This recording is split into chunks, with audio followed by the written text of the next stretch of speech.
Owls in the Family, Chapter 10. And you can see I put the X there, Roman numeral for 10. And I've got two pictures here suggesting what is going to happen in today's chapter.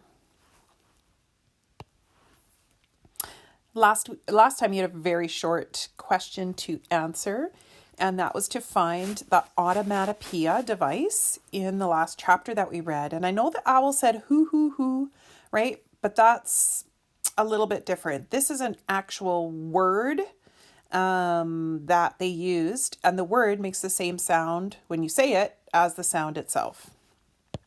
And the answer was whump. Whump, whump, whump, as Wool was trying to get into the school window. Chapter 10. 30 miles south of Saskatoon was a little village called Dundurn. It consisted of a garage, a couple of houses, and two red wooden grain elevators. Between Dundurn and the Saskatchewan River was a huge expanse of virgin prairie, and right in the middle of it was a slough so big it was almost a real lake, even though the water wasn't very deep. This lake was about the best place for ducks and geese and other water birds in the whole of Saskatchewan. The reed beds along its shores were full of yellow-headed blackbirds, bitterns, coots, and grebes. Out on the open water, you could sometimes see 200 or 300 families of ducks, mallards, pintails, shovelers, and lots of other kinds. Sometimes there were flocks of whistling swans, and in the autumn, so many geese stopped to rest that they almost hid the water. Every summer, and I just wanted to show you, these were the grain elevators that they talked about. They used to have those in every small town on the prairies. They still have a lot of them now. And those would be used to hold the grain that was grown in the fields. Every summer, we used to camp for a couple of weeks near Dundurn in a 4-wheeled caravan my father had built, which we used to tow behind our Model A Ford. Here's the Model A Ford. The caravan was fixed up like a little ship.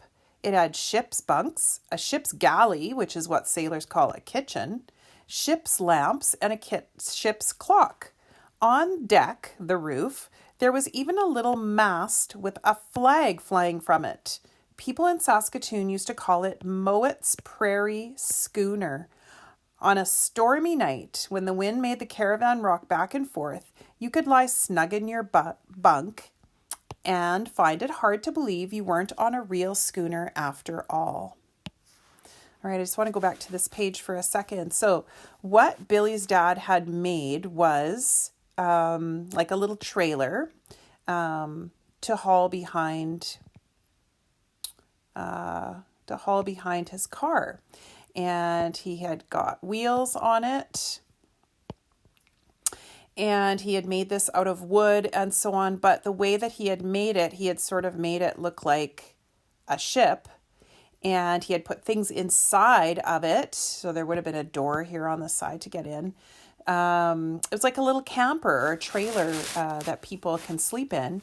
And he even built a mast, which is that big long pole, and it had a flag flying from it. So to other people, it looks sort of like a ship.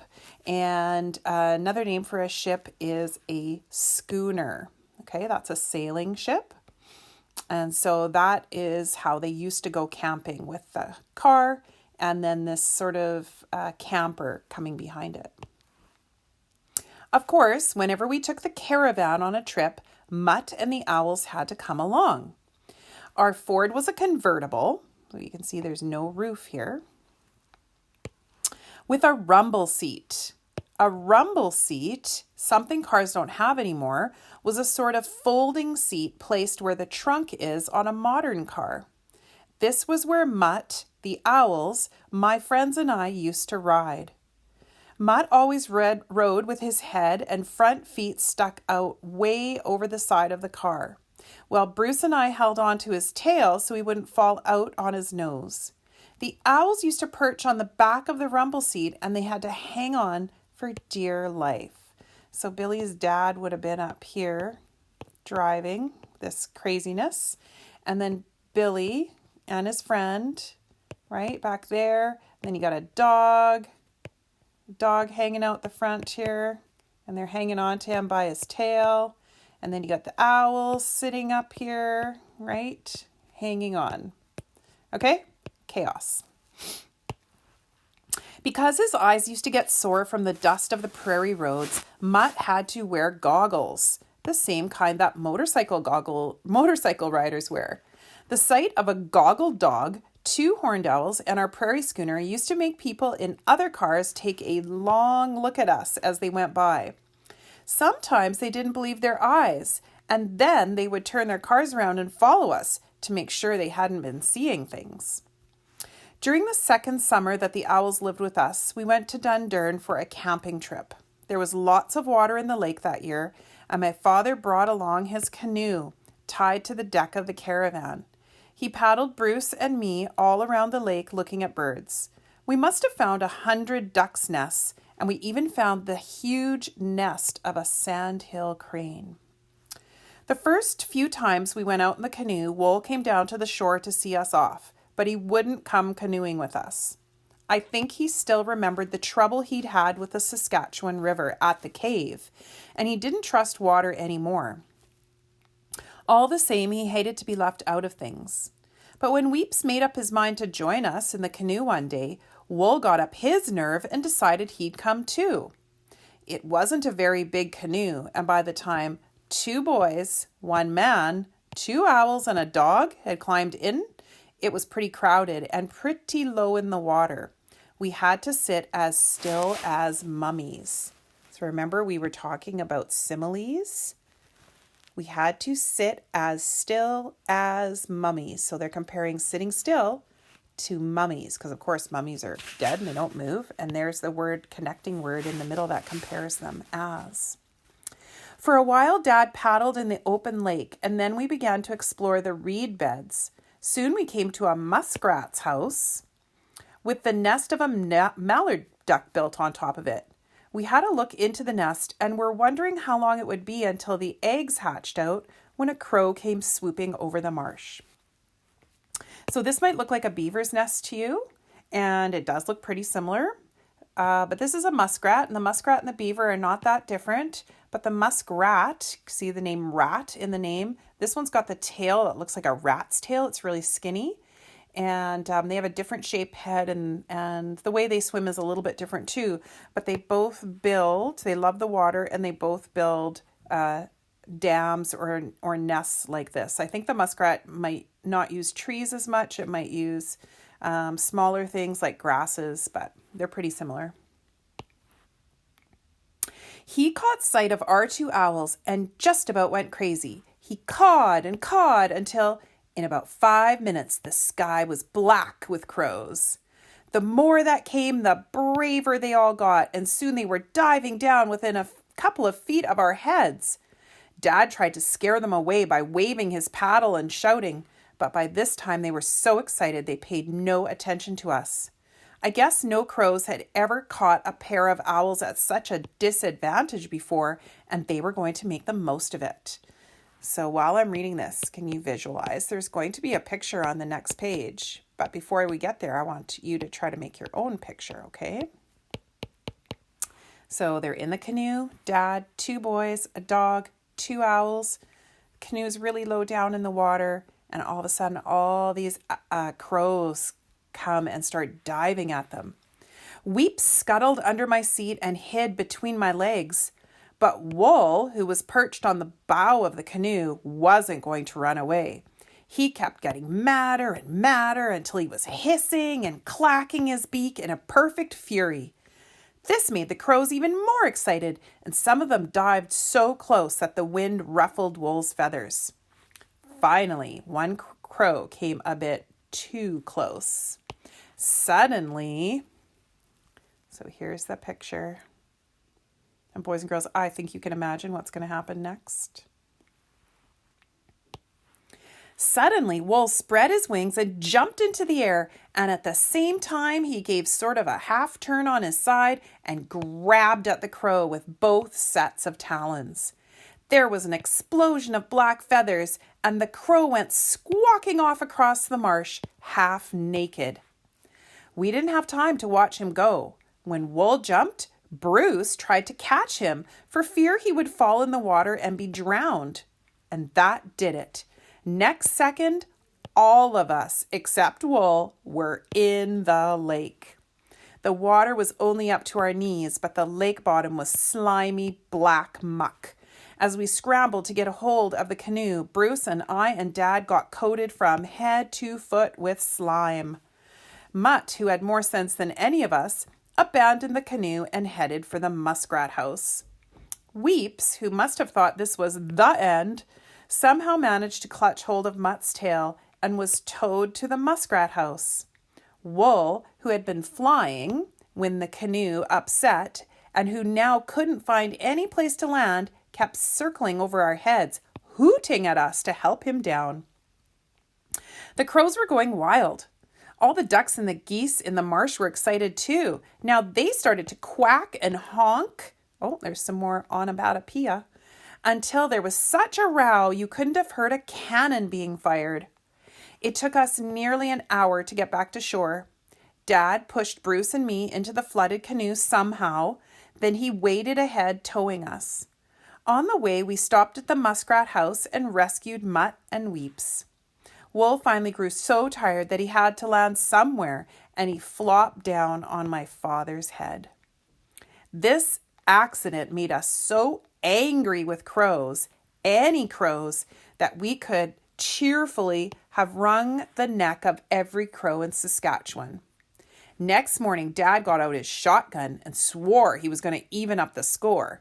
He decided he would hide at the edge of a bluff near the lake where the crows used to gather and try to call them into range of his gun with a wooden crow call.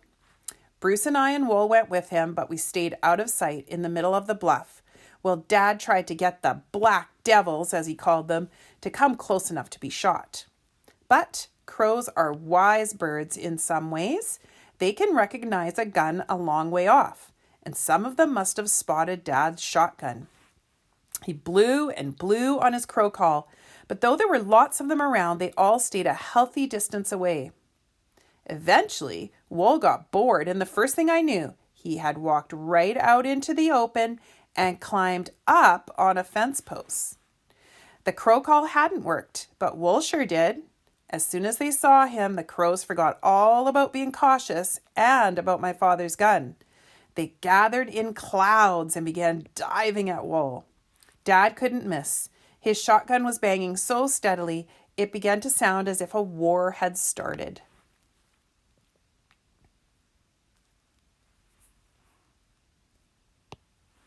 After each shot, the surviving crows would climb out of range. Then Wool would begin flapping his wings and hooting insults at them, and they would forget about the gun again. The war with the crows lasted until Dad was out of ammunition. By then, there were a lot fewer crows around Dundurn. When we got back to camp, I was telling Mother about it, beginning with the way Wool had accidentally wandered out into the open. Wandered out, my father interrupted. Don't you believe it? Wool knew what he was doing. And come to think of it, Dad was probably right. All right, we talked a couple times ago about comparing this book to Stone Fox. Very different kind of book. In Stone Fox, we can say, the problem is grandfather is sick. And at the end of the book, grandfather is better. The problem at the beginning, Willie needs money. At the end of the book, the solution, Willie wins the race. He gets the money, right? What is the main problem in this whole book? Now, this is a bit tricky. So there's a bunch of small problems in the book. There's a problem with the pet parade. There's a problem with getting Wool to learn how to fly. There's a problem with the skunks. There's a problem with bullies. All those are problems that are solved within the same chapter. None of them go throughout the whole book. So what is the main problem in this whole book? So when you're thinking about the problem, think about conflict. Who is always in the middle of the conflict, of the argument, of the fight? And what two things are fighting against each other? So in a conflict, we always have something and something else, and there is usually something happening between the two. So who is in all of these incidents here? The pet parade, Wool learning to fly, the skunks, the bullies. Which character or which animal is always in the middle of all of that? And what do you think that problem is? So this is a bit tricky. I just want you to give it your best shot, and your comment in the comment box can just say, I think the main problem is that. So you can type this in. I think the main problem is.